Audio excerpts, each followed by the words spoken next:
For my MAE 52 final project, I chose to recreate the Guardian enemy from The Legend of Zelda, Breath of the Wild. The final product included 121 parts and 129 mates. I mainly used extrude boss, extrude cuts, revolve bosses, swept cuts, fillets, and lofts. The head subassembly has 3 components, the main head, eye, and 3 detail pieces. The main headpiece was made using a revolved boss, while the decals on the head were made using a circular cut swept boss. The accompanying light decals were made similarly using a swept cut.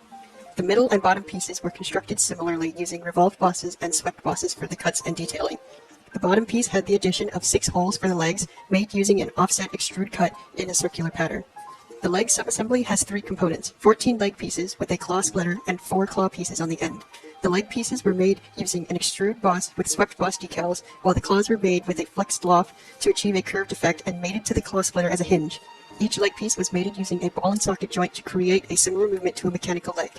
With a 500 Newton force and ductile iron material, the ball joint experiences a max displacement of 0.0585 mm, a max stress of 1,121 psi, and has a yield strength of 80,000 psi. Overall, this project took around 50 hours of work, and I learned a lot about extruding, 3D sketching, circular patterns, zero thickness geometry, and creating parts more efficiently. Thanks for watching.